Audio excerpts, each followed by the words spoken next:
नमस्कार. आजच्या व्हिडिओमध्ये आपण HRM ह्युमन रिसोर्स मॅनेजमेंट आणि बिझनेस मॅनेजमेंटचे काही कन्सेप्ट पाहणार आहोत. त्यामध्ये सगळ्यात महत्त्वाचं ज्यावरती खूप सारे प्रश्न विचारले जातात तर ते आहे मोटिवेशन थेरीज जे आहेत त्याच्यावरती प्रत्येक एक्झाममध्ये सेट, नेट किंवा पेटचे जे कुठले परीक्षा होतात तर ह्या सगळ्या परीक्षामध्ये सगळ्यात जास्त HRM मधनं किंवा बिझनेस मॅनेजमेंटचं जे पोर्शन आहे मोटिवेशन थेरीज हे स्किप केलं जात नाही फ्रेंड्स. तर त्यामध्ये मोटिवेशन थेरीज हे आपण आज या व्हिडिओजमध्ये डिस्कस करणार आहोत.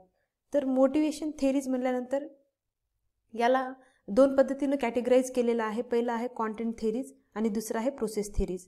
हे पण आपल्याला माहीत असायला पाहिजे की मोटिवेशन थेरीजमध्ये कॉन्टेंट थेरीजमध्ये कोणते कोणते येतात आणि प्रोसेस थेरीजमध्ये कोणते येतात.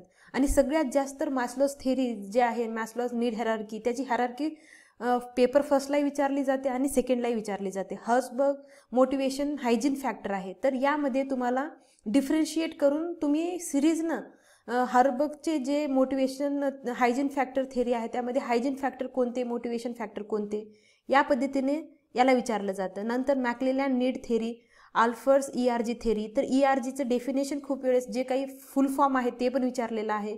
रूमची एक्सपेक्टन्सी थेरी जे आहे त्याला कशा पद्धतीनं आपण काय म्हणून अंडरस्टँड करतो तर त्याला सिरीजमध्ये सुद्धा कसं म्हणजे आता रूमची एक्सपेक्टन्सी थेरी आहे म्हणजे एफर्ट तुम्ही अगोदर एफर्ट लावता, नंतर परफॉर्मन्स देता, त्यानंतर आपल्याला रिवॉर्ड भेटतं. रिझल्टसाठी आउटकमसाठी आपण ते काहीतरी काम करत असतो. तर हे आपल्याला ह्याची बेसिक अंडरस्टँडिंग पण असणं तितकंच महत्त्वाचं आहे. आणि याच्यासोबत त्यांचे हे कन्सेप्ट म्हणजे आता जर हर्सबर्ग मोटिवेशन हायजीन थेरी आहे यालाच 2 फॅक्टर थेरी म्हणतात. तर 2 फॅक्टर थेरी हे कोणी दिली, मग आपल्याला जोडा जुळवा जे आहे मॅच द फॉलोइंग्स म्हणून विचारलं जातं. म्हणजे Aला 3 नंबर, Bला C म्हणजे Bला 2 क्रमांक म्हणजे आपल्याला मॅच करायला सुद्धा लावतात. म्हणजे आपल्याला थेरी तर महत्त्वाचे आहेत, त्याचे कन्सेप्ट पण महत्त्वाचे आहेत आणि कोणी दिली हे सुद्धा तितकंच महत्त्वाचं आहे. नंतर Adams equity theory, goal setting theory आणि रिइन्फोर्समेंट थेरी. तर यापैकी आपल्याला हे समजून घ्यायचं आहे की मोटिवेशन थेरीजमध्ये कॉन्टेंट थेरीज आणि दुसरं प्रोसेस थेरी. कॉन्टेंटमध्ये किती येतात मॅस्लॉज, हर्सबर्ग, मॅक्लेलँड आणि आल्फर्स आणि प्रोसेस थेरीजमध्ये येतात रूम, ॲडम्सचे आणि गोल सेटिंग आणि रिइन्फोर्समेंट. तर यापैकी जे बेसिकली कोणत्या कोणत्या आता जे मॅस्लॉज नीड हायरार्की थेरी आहे त्याला पर्टिक्युलरली विचारतात आणि याला खूप जास्त महत्त्व आहे बिझनेस मॅनेजमेंट आणि ह्युमन रिसोर्स मॅनेजमेंटमध्ये. आणि तुम्ही मोटिवेशन थेरीज म्हणजे मॅस्लोज नीड हायरार्की थेरी सुटतच नाही, कारण प्रत्येक नेडी जे काही थेरी आहे त्याचं नीड जे आहे जे मोटिवेशनचं सोर्स आहे ते गरज असते कोणतीही म्हणजे नीड काय आहे. मग त्यानंतर आपण पुढे ERG थेरी पण पाहूयात, रूम थेरी पण पाहूयात आणि जे म्हणजे जे महत्त्वाचे आहेत. आता सध्याला 2 फॅक्टर थेरी एक घेतलेला आहे मी, मॅस्लॉजची need hierarchy theory, 2 factor theory, नंतर रूमची एक्सपेक्टन्सी थेरी आणि ERG थेरी. हे इतके थेरीज आहेत आज आपण या व्हिडिओमध्ये डिस्कस करणार आहोत. तर सगळ्यात अगोदर मॅस्लॉजची नीड हायरार्की थेरी हे खूप महत्त्वाची थेरी आहे. तर मॅस्लॉजची नीड हायरार्की थेरी यामध्ये टोटल म्हणजे त्यांचं असं म्हणणं आहे की जे कोणतीही व्यक्ती जे काही बिहेव करते किंवा जसं काही वागते, जे ॲक्ट करते तर हे प्रत्येक त्याच्या गरजेप्रमाणे ती वागत असते. तर प्रत्येक व्यक्तीला 5 गरजा असतात आणि ते 5 गरजा या ठिकाणी डिस्कस केलेलं आहे. तर एक व्यक्ती आहे तर त्याचे हे 5 गरजा हे त्यांनी वेगवेगळ्या लेवलवर एका व्यक्तीच्या वेगवेगळ्या आयुष्याच्या जे पडाव असतात, जे काही त्याचे लेवल असतात, जे बिहेवियर असतात त्याला 5 लेवलमध्ये कॅटेगराईज केलेलं आहे. तर आपल्याला हे 5 लेवल आपल्याला आठवण ठेवायचं आहे. सगळ्यात अगोदर आहे बेसिक नीड. म्हणजे जर आपली बेसिक नीडच फुलफिल होत नसेल म्हणजे व्यक्ती गरजेप्रमाणे वागत असतो, त्याच्या बिहेवियरमध्ये तो जे काही वागत असतो म्हणजे एखाद्या व्यक्तीला कशाची गरज आहे तर खूप काही व्यक्तींना खूप काही गोष्टीची गरज असते, पण सगळ्यात अगोदर त्या गरजेची सुरुवात होते बेसिक नीडपासनं. म्हणजे अन्न, वस्त्र, निवारा हे बेसिक नीड जर माझ्याकडे नसेल तर मी दुसरं काही विचार करूच शकणार नाही. मग नंतर प्रगती करणं, शिक्षण घेणं, सोशल कॉन्टॅक्ट्स बनवणं, रेस्पेक्ट किंवा पैसा किंवा आणखी काही शौक पूर्ण करणं, दुसरं काही समाधान मला मिळवायचं असेल त्याच्यासाठी अगोदर माझं पोट भरलेलं असलं पाहिजे. म्हणजे बेसिक नीड तर माझे फुलफिल झाल्याशिवाय मला दुसरे नीड आठवणार नाही असं या ठिकाणी म्हणलेलं आहे. म्हणजे आपण अगोदर जे जॉब शोधतो किंवा काम करतो किंवा पैसा कमवण्याचं जे पहिलं एकमेव जे उद्देश आहे ते म्हणजे बेसिक नीड आपल्याला fulfil, survival of the fittest जे म्हणलेलं आहे की सगळ्यात अगोदर सर्वाईव्ह सर्वायवल जे आहे ते पूर्ण झालं पाहिजे. तर या ठिकाणी फिजिओलॉजिकल नीड म्हणजे बेसिक नीड या ठिकाणी सांगण्यात आलेलं आहे. तर बेसिक नीडलाच आपण फिजिओलॉजिकल नीड म्हणतो.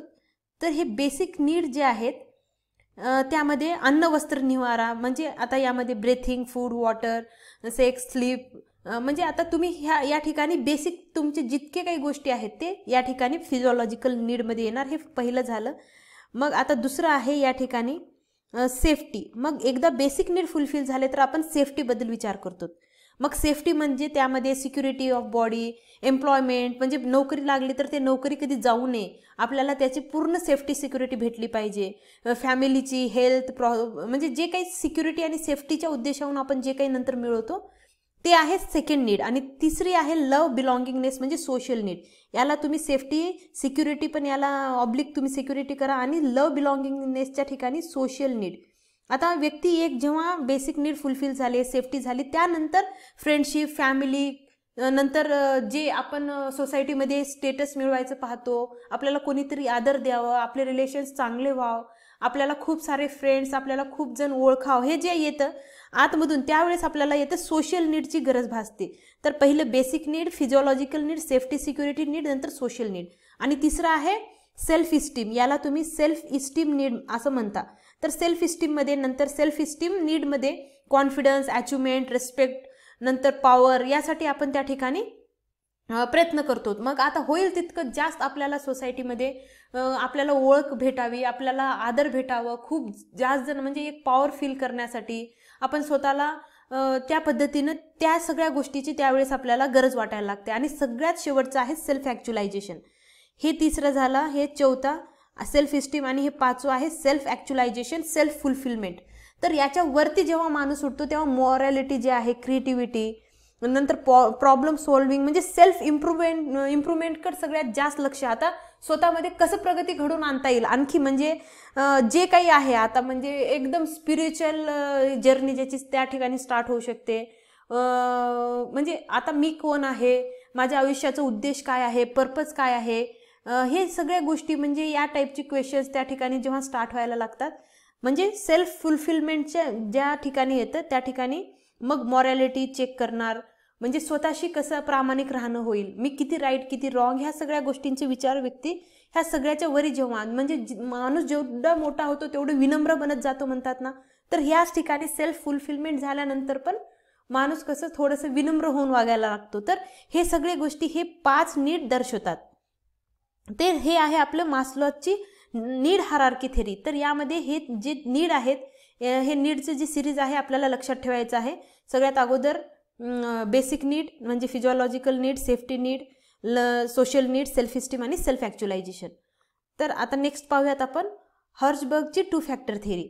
तर हे प्रत्येक थेरी कुठेतरी मास्लोच्या नीड हायरार्की थेरीलाच कनेक्टेड आहेत, जुळलेले आहेत.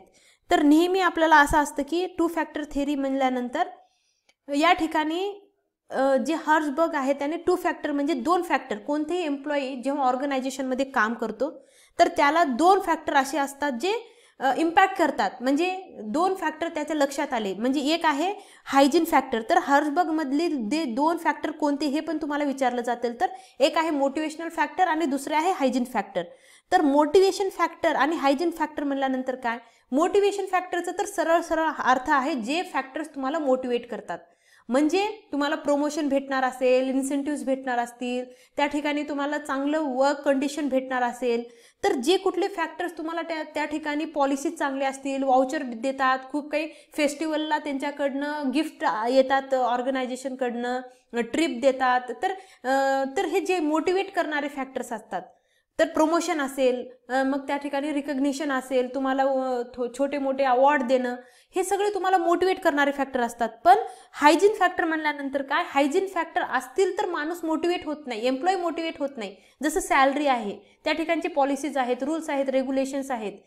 तर ते असल्यामुळे जर चांगलं असेल, सॅलरी चांगली असेल तरी त्या ठिकाणी एम्प्लॉई मोटिवेट होणार नाही. पण तोच जर ते हायजीन फॅक्टर नसतील तर त्या ठिकाणी हे नसतील तर त्या ठिकाणी डिससॅटिस्फॅक्शन क्रिएट होतं.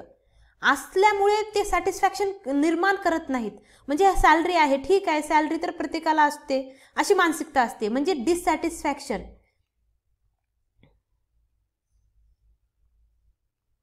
तर डिससॅटिस्फॅक्शन क्रिएट करणारे हे हायजीन फॅक्टर असतात. तर आणि हे सॅलरी आहे पण आहे म्हणून मोटिवेशन होणार नाही, मोटिवेट होणार नाही, पण नसेल तर डिससॅटिस्फॅक्शन होतं. पण मोटिवेशनल फॅक्टर हे काय सॅटिस्फॅक्शन देतात. तर हे सॅटिस्फॅक्शन म्हणजे देतात, मोटिवेट करतात. तर यामध्ये हे 2 फॅक्टर हे हर्जबर्गने सांगितलेलं आहे. तर आता तिसरी थेरी आहे. तर यामध्ये मी तुम्हाला मोटिवेशन फॅक्टर्स कोणते कोणते आहेत ते मी तुमच्यासोबत नंतर एक वेळेस डिस्कस करेन. तर आता खूप काही ठिकाणी मोटिवेशन फॅक्टर्स आणि वेगवेगळे त्यांच्यामध्ये जे काही आता खूप ठिकाणी पॉलिसीज जे आहेत, त्यांचे रूल्स आहेत, रेग्युलेशन्स आहेत. तर तेच या ठिकाणी किती भेटले तरी आपण त्या ठिकाणी मोटिवेट होणार नाही. म्हणजे जॉब सिक्युरिटी आहे एक, म्हणजे सॅलरी आहे पण जॉब सिक्युरिटी आहे पण आपण त्या ठिकाणी काय मोटिवेशन सोबत ते काम करणार नाही. म्हणजे तुम्ही इतकंच लक्षात ठेवा की हायजीन फॅक्टर जर नसतील तर डिससॅटिस्फॅक्शन क्रिएट होतं आणि मोटिवेशनल फॅक्टर असतील तर सॅटिस्फॅक्शन निर्माण होतो. तर हे हायजीन फॅक्टर हे यालाच 2 फॅक्टर थेरी आणि हायजीन मोटिवेशन हे 2 त्याचे फॅक्टर आहेत आणि यालाच काय म्हणलेलं आहे हर्जबर्ग 2 फॅक्टर थेरी असं म्हणण्यात आलेलं आहे. तर या ठिकाणी व्रूम्स एक्सपेक्टन्सी थेरी आहे नेक्स्ट. तर व्रूमने हे एक्सपेक्टन्सी थेरी दिलेलं आहे. या ठिकाणी हे तितकं स्पष्ट दिसत नाही पण या थेरीमध्ये शॉर्टमध्ये सांगण्यात आलेलं आहे. हे जे इक्वेशन देण्यात आलेलं आहे व्रूमने दिलेले की 200 पेक्षा जास्त रिस्पॉन्डंटवर रिसर्चवर त्यांनी रिसर्च केल्यानंतर एम्प्लॉई ऑर्गनायझेशनमध्ये कोणत्या गोष्टीमुळे अभ्यास करतात म्हणजे काम करतात हे या ठिकाणी या एक्सपेक्टन्सी थेरीद्वारे दाखवण्यात आलेलं आहे. म्हणजे कोणतेही एम्प्लॉई जर काम करत असेल तर त्यांचा असा असतो की आज मी काम करायलो तर उद्या भविष्यामध्ये मला त्यातून काय बेनिफिट भेटेल, रिवॉर्ड काय भेटेल, रिझल्ट काय भेटेल, म्हणजे आउटकमचा विचार करून जेव्हा आज आपण कुठले तरी ॲक्शन्स घेतो तर त्याला एक्सपेक्टन्सी थेरी म्हणून व्रूमने दर्शवलेलं आहे.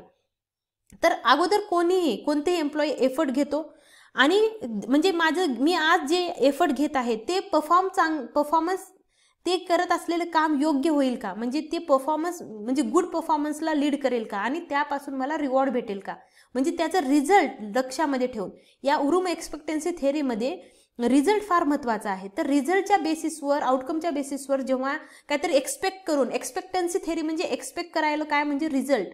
तर रिझल्ट जर लक्षात ठेवून किंवा आउटकम लक्षात ठेवून जेव्हा आपण किंवा एम्प्लॉई काम करतो तर त्याला आपण याला एका इक्वेशनमध्ये दर्शवलेलं आहे आणि त्यालाच एफर्टला एक्सपेक्टन्सी गुणिले इन्स्ट्रुमेंटॅलिटी आणि वायलेस या पद्धतीने दर्शवलेलं आहे. त्यालाच आपण एफर्ट, परफॉर्मन्स आणि रिवॉर्ड या पद्धतीने व्रूम एक्सपेक्टन्सी थेरीमध्ये पाहतो. तर एक्सपेक्टन्सी थेरी कोण दिलेला आहे तर व्रूमने दिलेला आहे. आता आहे आणखी एक थेरी यामध्येच. तर ERG थेरी. ERG म्हणल्यानंतर E फॉर एक्झिस्टन्स आणि R म्हणजे रिलेटेडनेस आणि G म्हणजे ग्रोथ. तर ERG थेरी म्हणल्यानंतर याचे हे फुल फॉर्म आहे. तर आल्डफर्सनं हे दिलेली थेरी आहे.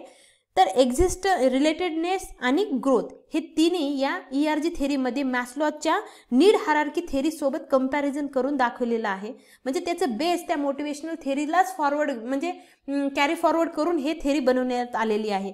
सुरुवातीचे हे जे सेफ्टी आणि फिजिओलॉजिकल बेसिक नीड आहे त्याला एक्झिस्टन्स नीड म्हणलेलं आहे. सोशल आणि सेल्फ इस्टीम नीडला रिलेटेडनेस म्हणलेला आहे आणि सेल्फ इस्टीम आणि सेल्फ ॲक्च्युलायझेशनला मिळून ग्रोथ म्हणलेलं आहे. तर याच थेरीला ERG थेरीमध्ये 3 नीडमध्ये कन्वर्ट करून हे जे आल्डफर्स आहेत त्यांनी ERG हे थेरी दिलेली आहे. तर हे मोटिवेशनल थेरीज फार महत्त्वाचे आहेत. मॅस्लोज, ERG, आता व्रूमची थेरी आणि आपण जे काही 2 फॅक्टर थेरी पाहिलो तर हे त्यांची नावं आणि हे थेरी तुम्ही डेफिनेटली व्यवस्थितपणे कव्हर करून घेणं आणि याच्यावरती प्रश्न असणार म्हणजे असणारच. 1 ते 2 प्रश्न मोटिवेशन थेरीजने विचारलंच जातं. HRMचं फार आणि बिझनेस मॅनेजमेंटचं फार महत्त्वाचं आहे असं एक भाग आहे. तर भेटूयात नेक्स्ट व्हिडिओमध्ये आणि चॅनलशी जुळून राहा. धन्यवाद.